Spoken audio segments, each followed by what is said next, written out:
Hey everybody, I got a great one today, for a change, and this time, I really mean it. Now, a few people have accosted me on the street and said, "Hey Al, I've been listening to your podcast, and you always say you've got a great one today, and it never is." And you know what I say? I say, "Hey, stay at least 6 feet from me, okay?" And then I say, "Fool me once, shame on you. Fool me twice, shame on me." And in this case, the me is you and the you is me. But I think you know what I'm saying.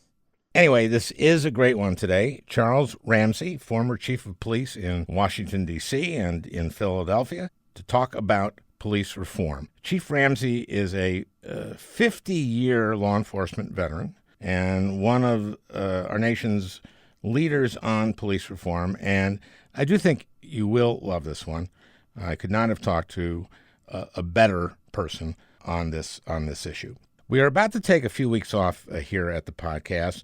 We've done about 50 of these in the last year, so we're taking a well-deserved break. I just recorded my conversation with Andrew Yang, a really great one, and we'll be dropping that in a week. Now, I always record the top of these podcasts as close to when they air so I can comment a little bit on what's been happening in the news. So for the next 3 weeks, these intros will be slightly less topical, but every bit as entertaining. Speaking of entertaining, the president has resumed his daily coronavirus news conferences. Did I say entertaining? I meant horrifying. These are you know what? I just realized that the American people think I only care about being reelected and not about their lives, so I guess I better do something to make them think I give a fig about them, and the press conferences are the easiest way to do that. Press conferences. That's what they are. This is all on him. No matter who is president, we are going to have a pandemic, but not an out-of-control pandemic.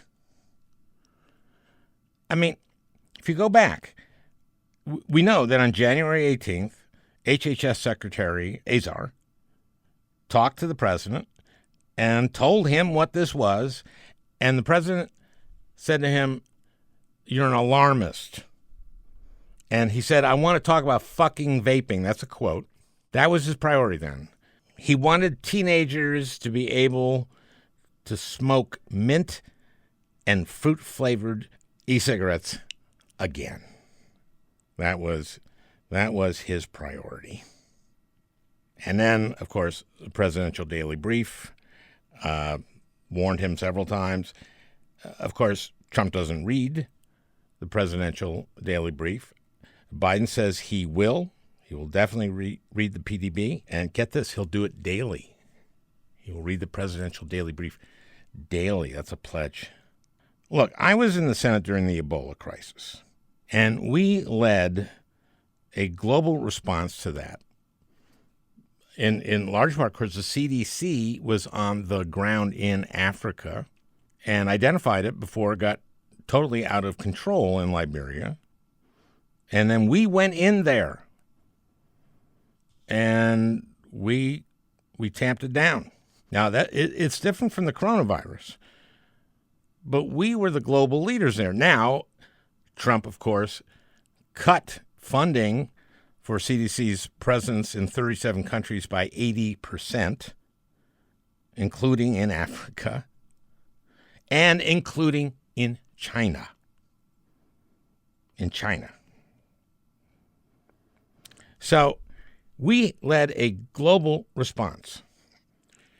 This hits, and the president Trump immediately goes, "Okay, it's up to the states." This is as if after Pearl Harbor, FDR said, this is really basically Hawaii's problem.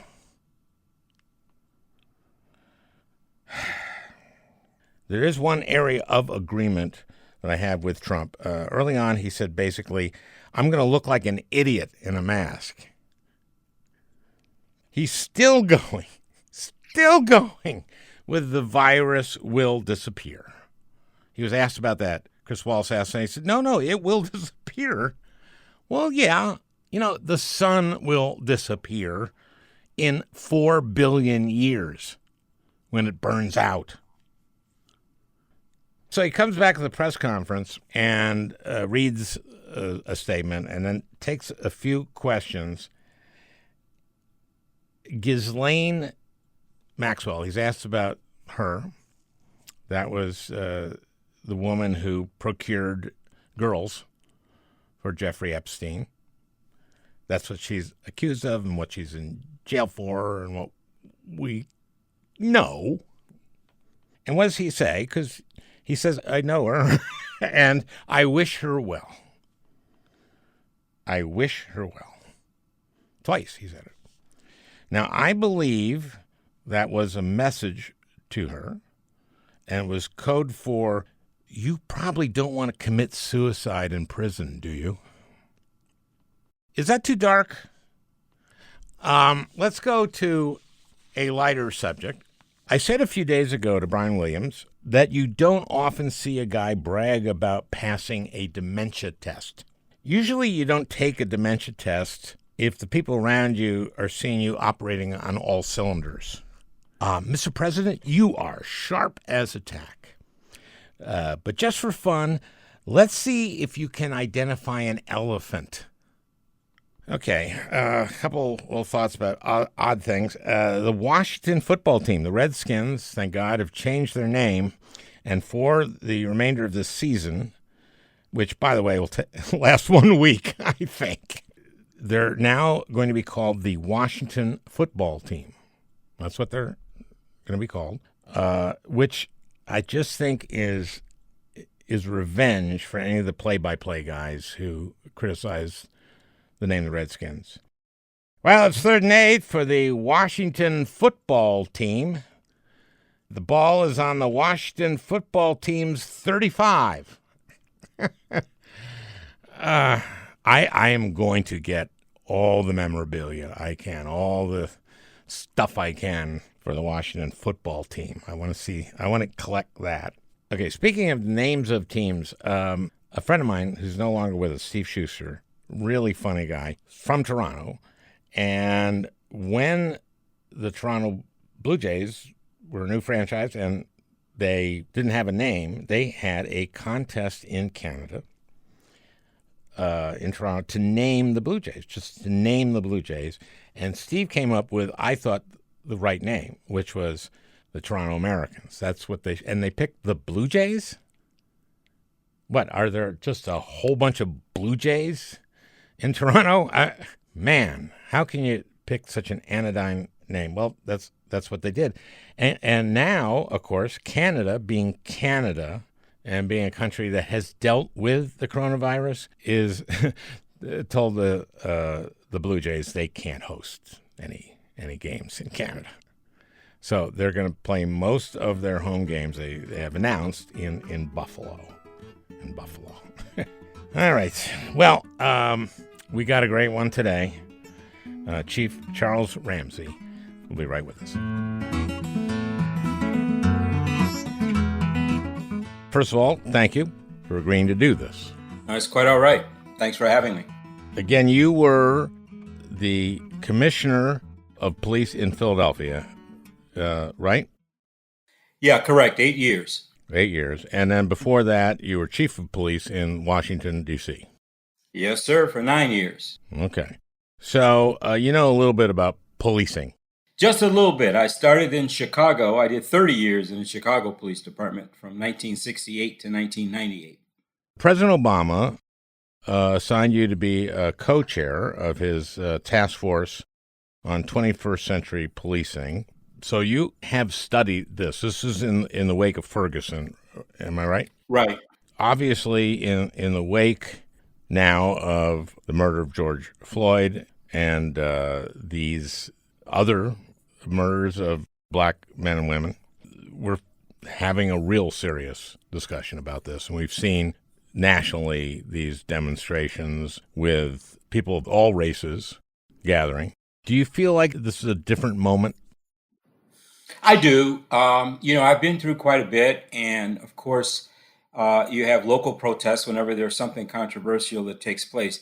This got national legs pretty quick, and they were sustained over a long period of time. And that's what's unusual. And you mentioned it, but when you look at the diversity of the crowd, that too tells you that it's different. But I think above all else, the fact that major corporations are even making strong statements toward, Black Lives Matter. We've not seen that before. I mean, they're even challenging iconic brands like Aunt Jemima and Uncle Ben's and so forth, and now the Washington Redskins.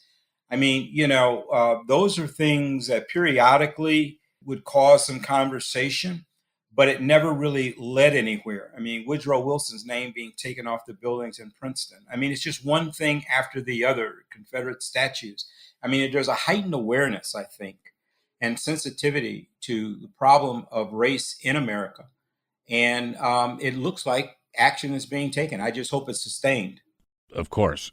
I mean, this is a different kind of reaction than we've seen. And, for example, if you talk about systemic racism, now a sizable majority of Americans say, yep, there's systemic racism in our country, and there has been the entire history of our country.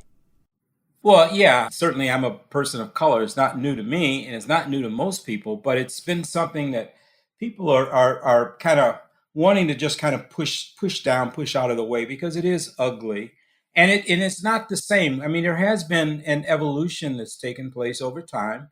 When I started in policing, for an example, in 1968, the big social experiment in the Chicago Police Department was seeing if a black and white officer could work in a car together. They call them salt and pepper cars that they put out, and it was considered an experiment. You don't even think about those kinds of things now. There were no women in patrol. I mean, there has been some movement, but not enough. There's still vestiges of racism that exist not just in policing, but throughout society. And it's time that we took a hard look, not only look and acknowledge, but also come up with ways to overcome it. Okay, so you were co-chair of President Obama's task force on 21st century policing. You produced recommendations. Tell me about what those recommendations were, what has been adopted, what has worked, what hasn't worked, and let's discuss what we need to do going forward to make sure that what happened in Minneapolis, what's been happening all over our country, doesn't continue to happen. There were a total of 59 recommendations in the task force report, and I think about 92 what we called action steps. In other words, things that you could do immediately to start to implement the recommendations in the report. There has been some movement. I mean, for a while, it was going along pretty well. But with the change of administration, things started to kind of slow down and stall out. It's just now really starting to gain momentum. But, we had 6 areas that we focused on. The very first was building trust and legitimacy. And that was done for a reason, because without that, you don't have anything else. And unfortunately, in many of our most challenged communities, especially, trust is non-existent or very fragile with police and community, and legitimacy, the same thing. And so we've got to start building bridges if we're going to ever be successful. And hopefully that can happen. It's going to take time and it's very fragile. But there has been some movement from some departments, but there are 18,000 police departments in the United States and anywhere from 800 to 900,000 police officers. So it's very hard at the federal level. They can't mandate that departments do a lot of things. The one thing that I was hoping would take place would be that, it would be somehow tied to funding, federal funding, because that gets people's attention at the local and state level. But that didn't happen. And one last thing I just want to mention, I mentioned 59 recommendations, but we did have a couple overarching, one of which was a suggestion that a commission be formed to look at the entire criminal justice system, not just policing. That hasn't been done since 1967 when Lyndon Johnson was president of the United States. So you know how long ago that was. And it's obviously time for us to look at the entire system, not just police, and look at those drivers of crime, poverty, education, housing, substance abuse, all those kinds of things as well. Yeah, this is a big topic. So of those 59 recommendations, could you go over 58 of them? Just to narrow it down. Let's get down to what the recommendations were. And it doesn't surprise me, by the way, that things kind of stalled out when Trump became president. That's not a huge surprise. But, I mean, there are obviously reforms that people are talking about right now in the wake of what happened. And, there are a whole bunch of them. There's a national use of force standard, making sure, basically Trump got rid of all of the consent decrees that the Obama administration Right. had made with these police departments, including Ferguson, making it easier to get rid of bad cops. Training, also hiring. For example, let me ask about hiring, because I guess you can train cops, but if they're not in the right frame of mind, if you're not getting the right guy or woman, maybe all the training in the world doesn't help. You're absolutely right. Hiring and retention is a big part of it. And one of the things that I think is important to go along with the hiring is the psychological exams that are given at the time of hire. We have to really take a serious look at that, looking for people who have deep-seated biases that are unlikely to be changed in any way, people that have the right psychological makeup to be a police officer. You have to have a certain amount of resiliency in order to be an effective police officer, because you're going to see things a normal person doesn't see, much like in the military. And so we have to do a much better job, because once you hire, you're stuck with that person for the next 20, 30 years. And so the hiring decision on the front end is incredibly important. And you made an important point when you talked about training. Training can only go so far. But one area that I think is also lacking, now we did deal with training and education in the report, because officers do need to understand the history of policing in the United States, which has not been that positive for the majority of time since policing, at least modern day policing, came into existence. I mean, you look back during the civil rights era and so forth, the Pettus Bridge, what later became known as Bloody Sunday. I mean, those are policemen waiting for the marchers to come across. And They're and enforcing so, the law. yeah, At yeah, that right. time, I And guess. the laws at the time, which were discriminatory. And so the point is that officers who were not even born during that period of time need to understand that police have not always stood on the right side of justice as we would define justice today. And that carries with it a lot of baggage and bad feelings, particularly in communities of color. Let's highlight some of your recommendations of your commission and what overlaps with what people are now talking about. For example, just data. I believe that the Obama administration, there was a national use of force database that has been created. And was that created during the Obama administration? Well, there is a database, but not everyone contributes to it. Yes, about Yeah, 40% of law enforcement officers report data. right, which makes it not very useful when you really want to get a handle of the nature and extent of the issue of use of force. You're talking about funding. Funding traditionally is the way to force anyone to do anything. I mean, when we reduced the speed limit to 55, it was just saying, okay, you're not going to get any highway funds from the federal government unless you put a 55 speed limit.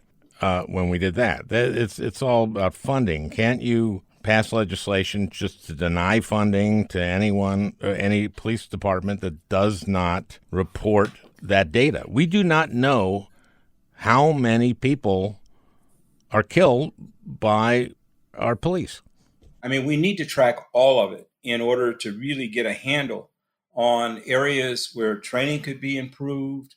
For example, tactics could be improved, all those kinds of things. But you need data in order to be able to make sound decisions that affect policing on a scale larger than just, of course, local. But you're right, time funding is the way to go. Unfortunately, our Congress right now doesn't seem to be able to get much done. So I'm not even optimistic that any meaningful legislation is going to pass, even in the wake of George Floyd's murder. Tell me, if you were God, what reforms you would want every one of how many police units are there? 18,000? 18,000. What all 18,000 would adopt? First of all, just talking about the 18,000, I just need to say that's far too many. Even if you cut it in half, that would be an awful lot. we have too many departments, most of which, over 70%, I believe, are under 50 people in terms of personnel. But there are a lot of things that we need to do. Certainly standards, as I was saying earlier, and some form of certification or accreditation. We need to be able to track officers that get fired for misconduct, because right now there's no database for tracking that. I mean, I could fire you from Philadelphia. You go across the river to Camden, and if they don't check, guess what? You can get hired. We need to be able to track. We need to be able to take a look at these at union contracts. I'm not anti-union, but unions have gotten far too powerful, and they impact not only discipline issues and make it very difficult to discipline or terminate an individual. In some jurisdictions, like the ones I've worked, you can't even transfer an individual or change their days off because of a crime issue without paying double time and a half and that sort of thing, because the contracts are so restrictive. And so there are a lot of things that we need to take a look at and correct if real reform is going to take hold. The other thing I think is important, we need to relieve police of some of these responsibilities. I mean, we've become the lead in areas that we're not equipped to handle, whether it's mental health, substance abuse, things of that nature. And the reason why is because police are the only ones available 24 hours a day, 7 days a week. And anytime a city gets into a budget crunch, social services are one of the first areas that get cut. And so this whole defund the police and people talking about reallocating funds, I just don't think it's real. I don't think it's going to happen. They'll take the money out of the budget, but the money's not going to go to those agencies that need it to staff up to a level where they too can be available 24 hours a day, 7 days a week. And especially with COVID-19, cities have huge holes in their budgets that they got to be filled. And so there are a lot of moving parts in order to be able to make things better. But if we can hire better personnel, if we can take strong action against those that don't fit and live up to the ideals of policing, that by itself would be a tremendous move forward. That, of course, would be extremely helpful. You brought up a couple things, defunding and Camden. So I want to talk about that.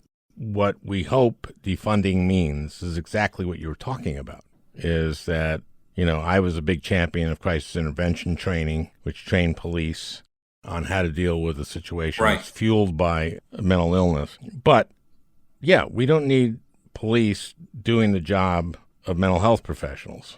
And so what I take the issue of defunding to be is exactly what you want, which is taking the resources where we're over-policed or where police are doing stuff they aren't qualified to do or trained to do, and give that to people who are trained to do that. Now, you make the point that because of COVID, local governments and state governments are really strapped.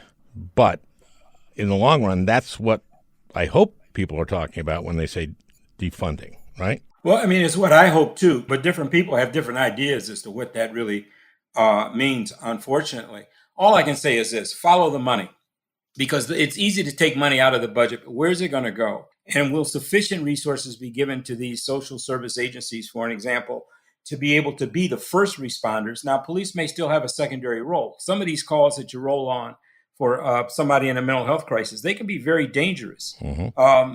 Substance abuse calls can be a little tricky at times too. So we may still have to respond in a secondary role, but we wouldn't be the primary responder. So the way to take a look is to really just see, are they staffing up those areas that they claim they were going to staff up with personnel? And secondly, what does it look like in terms of the calls for service that police are responding to that fall into those categories? In a year or two, has there really been a reduction in a number of dispatches? I would argue probably not. They'll take the money, but not take the responsibility away. That's what I'm afraid of. And I hope I'm wrong. Is there anything to pairing a mental health professional or a social worker with a cop? That's one of the models, having a police officer and a mental health professional. That can work. And I think it would have a huge impact. But again, they got to be available at 3 o'clock in the morning when you're working the midnight shift. You got to have somebody in that cart as well. And so staffing becomes an issue. And when we talk about defunding, people need to understand that anywhere from 90 to 96% of the average police budget goes towards salaries and benefits. There is no extra money. And so if you take a sizable chunk like with New York, that means you're going to have to cut personnel. That's exactly what it means, because there's no other way you can get the money. One of the expenditures to me that is sort of ridiculous and counterproductive are armored vehicles.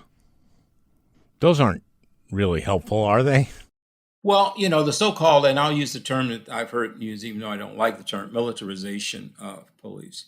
And here's why I would argue that there is some heavy equipment that's needed. A police officer in the course of a day could be called upon to respond to, someone who had their garage broken into and a lawnmower was stolen. The next call he gets is an active shooter. Two totally different calls, calling for two different types of responses, two different types of equipment that'll be needed in order to resolve it. And so we have to look at these things in terms of what is it that police are going to be called upon to do, and what kind of equipment are they going to need to be successful. You can't roll on a call of an active shooter with nothing but a flashlight and a baton. I mean, you're going to need the right weapon that you're going to need. You're going to need the right vest. You're going to need to have an armored vehicle if you need to get closer. Look at the Pulse nightclub in Orlando. They wound up breaking a wall through with their particular vehicle. Here in Philadelphia last August, we had a situation with a barricade where 5 police officers were shot by the suspect, who, by the way, was taken into custody without incident and without injury. But we had officers that were injured. We needed the armored vehicle to pull up just to be able to recover the wounded officers and get them to the hospital. And so, it's not an all or nothing proposition, but I do believe that a department should have to, one, explain very clearly why they need it. And every department does not necessarily need it. Maybe you could look at it regionally for the smaller jurisdictions to make sure you have adequate response capability should you need it. I think what you're talking about is how it's used, certainly. Well, and it's the policy around it. When I see it deployed for demonstrations, for an example, that's terrible. You don't deploy that kind of stuff for a demonstration. That's what gives it a bad look. Nobody's going to question it if you got a sniper somewhere, but if you got a demonstration, yeah, it looks terrible, and so policy, training, you don't deploy those assets unless you absolutely need to deploy them, and certainly protests. And they would have to be awful violent for me to say, well, maybe that was an appropriate response. Most of the time when I see those heavy vehicles, there's no need for them. Talking about snipers, etc., you testified before the Judiciary Committee right after what happened in Connecticut. I remember your testimony, which is that the police are killed by shooters who have AR-15s. Mm-hmm. Of course, this was a very emotional, contentious moment. Ted Cruz would have none of that. You recall that hearing? I do recall the hearing, and I recall the outcome, which was nothing happened again. And if the slaughter of more than 20 babies doesn't move the needle, then, I don't know what to tell you. I mean, I just don't know. That was one of the saddest days of my career there, which was after that, we couldn't even get background checks. It was amazing. No, it's crazy. It's absolutely crazy. But only the American people can change that and make it happen. Okay, so let's talk about training. And let's talk about the record of training and how it works. We talked about hiring, and what you're pointing out was that if you have the wrong person, they're not going to respond to training. Is there data on training? What works, what doesn't? Well, there's some research, not enough, but there's some research. I get an example, Fair and Impartial Policing, which deals with the issue of implicit bias, which everyone has an implicit bias of some kind. It may not be race-based, but it's an implicit bias of some kind. It's recognizing it and then taking steps to not let it influence your judgment and so forth. That's fairly new, and I don't think there's enough research to know whether or not that is something that works in the long term. But, police officers get exposed to a lot of things that are very negative, and it's very hard not to become jaded over time. And so how often do you have to have some kind of reinforcement in order to make sure that the officer stays on track? So, one of the things I used to like to do whenever we started something new and we work primarily with Temple University here in Philadelphia and a little bit with the University of Pennsylvania. But I would always try to get researchers in at the beginning to be able to gather data and to analyze it and then tell us what works and what doesn't work. But not every department does that. But I'm a big proponent of evidence-based policing in general, and that applies to training as well. Implicit bias training is designed to expose people to their own unconscious biases, right? I mean, we all have them. And I learned this because I had the training. I used to think that Jews, on average, are funnier than non-Jews. That was just one of my biases, and I was exposed to that, and I was wrong. I'm wrong.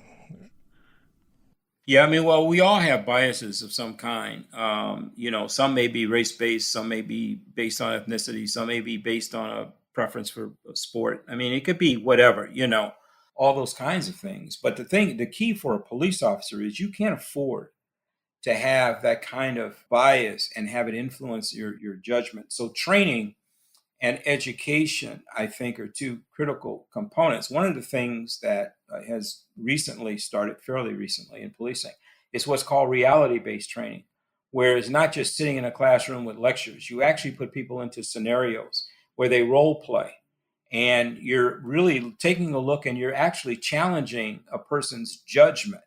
You put them in a situation, see how they respond to it, and then they have to debrief and they have to explain what they did and why they did it that particular way. I think that's important. When we talk about use of force, particularly firearms training, for an example, typically you fire at a target, you have to get 70%, or else you're not qualified. But nobody takes time to really is the officer in a scenario exercising sound judgment on when it's appropriate to use deadly force? Are they exercising sound tactics? Are they using cover? Are they using distance to their advantage? Are there other alternatives with less lethal weapons as opposed to the firearm? I mean, that's the kind of training now that's starting to take place in many police departments. And I think it's long overdue. And I think it's going to result in fewer incidents where officers have to resort to deadly force in a given situation. You brought up Camden, as it's across the river from Philadelphia. My understanding is that Camden has a police chief who's really reformed that department. Can you tell me about what's happened there? Well, Camden was very fortunate. They got a young, I think he was a captain at the time they made him chief. They had gone through like 6 chiefs in a very short period of time. Scott Thompson. Scott and I have become very good friends. I mean, he's right across the river. We spent time together and so forth. But Camden was dysfunctional in a lot of ways. They had a police department that was not very effective. Obviously, Camden has a very high rate of poverty, violent crime, and so forth. Make a long story short, they wound up dissolving the Camden City Police and creating the Camden County Police. Now, they didn't just get rid of the city police and then start building the county police. The county police was ready to go when the city police was dissolved. So everyone literally was fired and had to be rehired and screened. And so it was very effective and it worked very well. But a lot of it had to do with the strong leadership of the then police chief, Scott Thompson. But it is a model that people are looking at. But again, it's not like they just disbanded the police. There was no loss of coverage or threat to public safety during the transition. I mean, they literally, at midnight one night, the city police went away and the county police took over. That's how smooth the transition it was. But it is a model.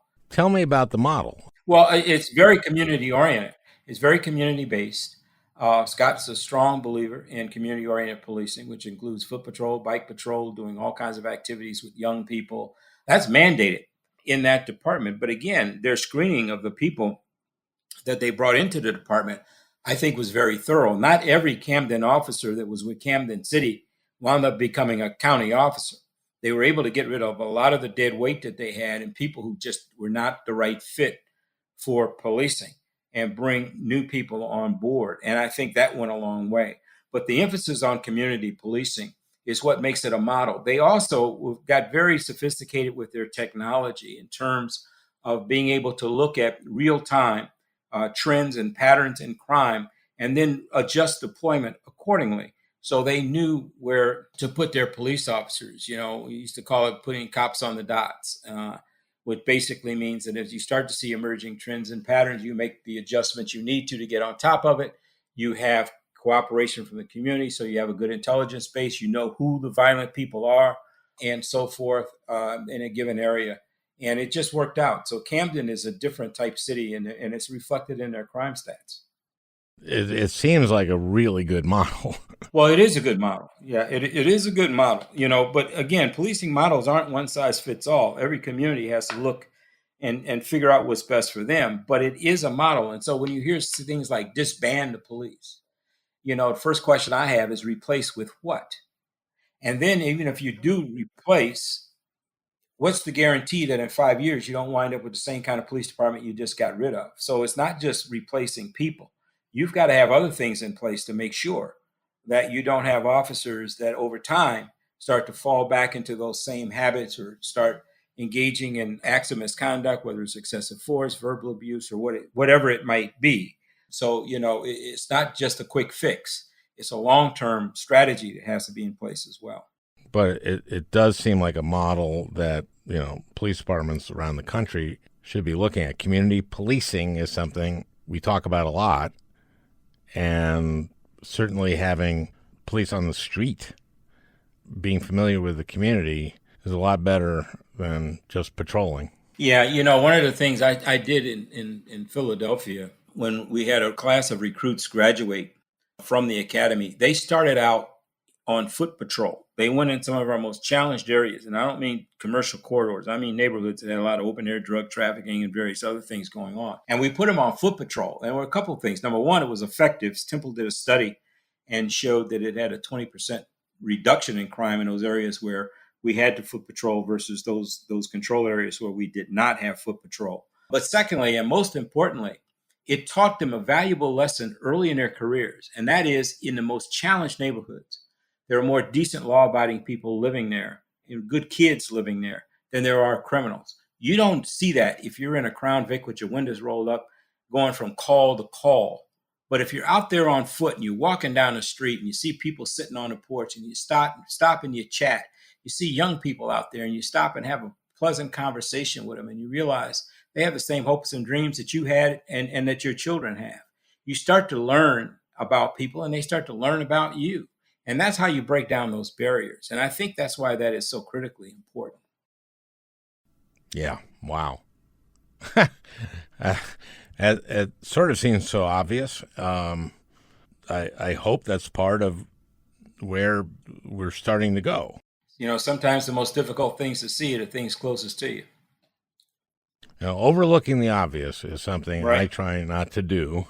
And a lot of people do that. Let's talk about some other aspects of reform that are discussed.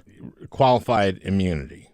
What are your feelings about that? Now, qualified immunity, it's a legal concept that protects public officials from being sued by civilians who have been harmed by their actions, and it serves the purpose of allowing government officials to carry out their duties without fear of constantly being harassed by lawsuits. But in practice, it can give kind of sweeping legal immunity to officials, say cops, who can, as we've seen, inflict violence on citizens and even take lives without repercussions. So do you have thoughts on that? Yeah, I do have thoughts on that. And I think we have to be very careful when we deal with that. If you are acting in a way that's outside the law, and let's use the George Floyd case as an example. I mean, clearly that was outside of policy, out of training, the law, you name it, it was outside of it. That officer is not only criminal liable, he civilly, he can be sued. The city does not have to protect him. So, it doesn't mean that you can do just anything you want to do and be clear of any possibility of being sued. People sue cities all the time now and recover tremendous sums of money. But I would argue this job is very difficult. And even though we see a case like the Rayshard Brooks case in Atlanta, and we look at that and we look at the video over and over and over again. Now, just for clarity, I think it was an inappropriate use of deadly force. But officers have to make those decisions within seconds. they don't have the opportunity to start going over tape over and over and over again. And every decision you make in hindsight may not necessarily be the correct one. I mean, discretion, by definition, means there's more than one way of doing it, and someone may disagree. So to think that you're going to get sued, your family, lose your house, you'd be hard pressed to get anybody to become a police officer. And what I would say to the legislators, those that want to pass legislation removing qualified immunity from police officers, that's fine, but include yourself in that same language. And let's see how far that goes. I just don't think that's a smart way of doing it. But I do believe that officers who are acting outside the law ought to be held accountable criminally, civilly, and so forth. I mean, from my point of view, that Atlanta killing, that was beyond just inappropriate. I don't understand at all how that cop in that moment made that decision. Well, it was a bad decision. I mean, there's no question about that. I mean, I don't know what's going on in his mind. I think it's distinctly different from the George Floyd case. That was just a slow, sadistic action that officer took to murder that individual, whereas the other was more spur of the moment. But both wrong. They were both right to be charged. Things go down quickly out there on the street, and you've got to you make judgments like in split seconds. Sometimes you get it right, sometimes you don't get it right. If you're doing something that's criminal, then you ought to be able to be prosecuted or be sued in a civil court. But if it's just a mistake, or if you were doing things that maybe could have been done a little bit differently, or maybe your judgment wasn't as good as it could have been, I just think that's a problem. So I would oppose it. I would fight against it. I don't think you need that in order to reform police. And the discussions that I'm hearing right now from activists and others, it just tends to be extreme. They say defund, they say disband, they say throw out qualified immunity without thinking it through. And all I'm saying is think it through, because it's just not that doggone easy. And it doesn't mean that you can't make some adjustments and maybe make it a little easier. I'm not saying that at all. But to think you're just going to get rid of it, I think would be a huge mistake and would backfire immediately. I understand. This is incredibly complex, incredibly difficult, incredibly emotional subject matter and issue. You were a cop for how many years? 47 active, and I've been retired 4. So you know a little bit more than I do. I don't know about that, but I do. I do. I do. And believe me, I remember when you testified, and I was very impressed with what you had to say and with you. This is so valuable for me. And this is the kind of discussion we need to be having. Exactly. And I wanted to keep having it until we make some real reforms. And it's never going to be perfect. No, it's not. Because people aren't perfect. Yeah. It's like Vince Lombardi once said, you strive for perfection, and you may not make it, but along the way you'll find excellence. And that's what we can hope for. And any other pieces of your commission, their recommendations that we haven't covered? Well, I think there's one issue that wasn't, it was touched in the report, but we didn't go into a whole lot of detail, and that's around policing culture. And there are a lot of aspects of police culture that's positive, that's good. But there's a dark side to it as well. And when people say, is there systemic racism? Well, yeah, but you think about it, why wouldn't there be when the rest of society has that as a problem as well? It may be to a lesser extent, actually, in policing in some regards than it is elsewhere, because the focus on policing is so strong. But whenever we have an act of misconduct or crime on the part of a police officer, you hear a chief say, well, there's just a few bad apples. Well, and I've used that phrase before. But when you get a few bad apples, you need to check the tree, because they come from a tree.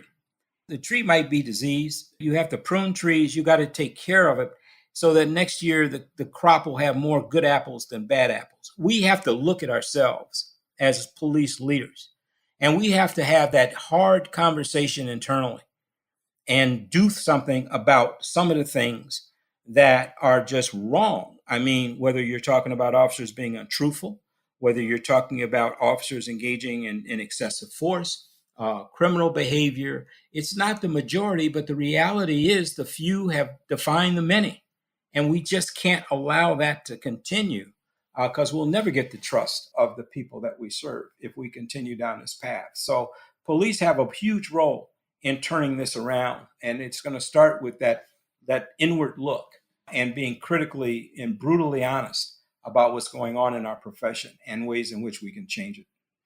When you talk about culture, you see something like what happened in Buffalo, where that 73-year-old man was pushed over and they did not take care of him. And there was disciplinary action. And then so many of the Buffalo police stood by their brother. That disturbs people. So many of the cops in Buffalo then stood by those cops who did not stop and take care of the guy. They requested a transfer from that unit. At first they say they resigned. They didn't resign. They requested a transfer from the unit. But I tell you what, as far as I'm concerned, they all could have just resigned from the department. If that's their attitude, then quit. Do us all a favor. I'd rather be 57 cops short than have guys like that working for me. I take it you had to deal with this a lot. Yeah, I mean, you spend a lot of time dealing with misconduct and stuff like that just from just a few people. That's why it's important. You got to get out of it. If you're a police chief, you got to get out. You got to mingle with your folks. You got to mingle with the community. Get out and ride around, because when all the things that coming across your desk are negative, you can start to get a negative opinion too about your own personnel and start to get a little jaded in that regard.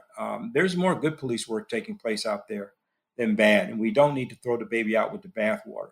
But status quo is not acceptable. We have to figure out how to reimagine public safety. But what does that term mean? How do you operationalize that concept? How do you make it happen on the street where we don't compromise public safety? That's the challenge. But I think we've got enough thoughtful people in this country to be able to come together and to be able to do it. I mean, you look at the task force report, there were 11 of us. We had civil rights advocates. We had people right off the protest line. We had police chiefs. We had attorneys. I mean, it was a mixture of people. We had 100% agreement. We had consensus on every single recommendation there with no dissent, none. We were able to come together, and it took us all night sometimes to talk through some of this stuff, but we did it. So it's possible to bring people with different ideas and different views together and come up with something positive. A little while ago, I had a judge from Miami-Dade County, Judge Steve Leifman, who has instituted a program where he diverts people with mental illness and doesn't put them in prison or in jail, and instead actually takes care of them, gets some treatment, gets some housing, get them jobs, etc. He's done remarkable stuff there. The city of Miami they instituted a crisis intervention training. And what crisis intervention training is teaching cops about mental health issues, mental illness, and when they're confronting that. But what Judge Leifman said is that because of that, a lot of cops realize that they have PTSD. Yeah. And I want to ask you about that because, one, a lot of cops are veterans. There's clearly a lot of PTSD from veterans, certainly from Iraq and Afghanistan. But also, I would think it's a traumatic job. Well, it is traumatic. I mean, you see things that the average person doesn't see. I mean, when you look at our report, the two pillars that we actually consciously put in order, the first, building trust and legitimacy, and the last one being officer safety and wellness, because we thought they made good bookends. And when we talked about officer wellness, it wasn't so much about just wearing a bulletproof vest or your seatbelt and stuff. It was about mental health. And I don't think in policing we've done a very good job at all of dealing with the mental health of our officers. They are exposed to stuff on a regular, ongoing basis. It's not treated. And as a result, I think that leads a lot to overreaction in some situations because of the stress that's going unaddressed. And we have to do a much better job of having psychological debriefs whether it's yearly or every other year, there's still a tremendous stigma associated with receiving mental health treatment. And you have the added issue of police officers being sworn and carrying guns. And what would this do to their putting their job in jeopardy should they admit that they have some kind of mental health issue? And so we've got to work these problems out. But PTSD is real. I mean, you can't do this job. I mean, I worked in Chicago, D.C., and Philly, some of the most challenged areas that you can imagine. I've been in homicide, narcotics, all these different units, going to crime scenes and so forth. It takes its toll. One of the interesting things that Judge Leifman told me is that since they instituted intervention training for police in city of Miami, that it went from an average of 2 a month to 5 or 6 over 8 years. Well, I tell you what, crisis intervention training is tremendous training. And so thank you for pushing so hard when you were in the Senate to get that training and make it a reality, because that's some of the best training police get is CIT training, as we call it, crisis intervention team training. Just learning how to de-escalate situations. People don't call 911 to say good morning. They're going through some kind of a crisis, whether maybe they're a victim of a crime, maybe they just saw something, witnessed something, or what have you. But, they're going to be in a heightened state of mind at the time. And just having the skill set that you get from CIT training is just useful, whether you're on a call for someone going through a mental health crisis or not. It's just useful. Mm-hmm. And even in your everyday life, it's useful. Very, very quickly, I'll tell one little short story. It's also for corrections officers. And so I was at this prison in Minnesota. One of the guards said to me, those shows at night where they show prisons, every once in a while they have to subdue somebody who's just kind of going crazy, and you have to put on all this equipment and padding, and 3 of you have to go in and deal with this guy. And I said, yeah. He said, sometimes you could just talk to him. Yeah. Which I thought it was like, oh. And they said, that saves a lot of wear and tear on us. Well, yeah, and somebody's going to get hurt. Either the guard's going to get hurt, the inmate's going to get hurt. If you can talk them down, it may take a little time, but you've got all the time in the world. So that training is invaluable. So what are you doing in retirement? Well, I'm doing some consulting work to help departments that are interested in reform and providing the kind of technical assistance that they need in order to be successful. So I'm doing that. I'm also on the monitoring team in Baltimore and Cleveland. And so I'm doing some work with different cities. I'm an advisor to the U.S. Conference of Mayors as well. So I stay busy. I love policing. I spent my entire adult life doing it. It's all I know how to do. And it's just a passion that I have. And as long as I'm able, I'm going to continue to do what I can to try to contribute to the profession. Well, thank you so much for your service. And thank you for yours.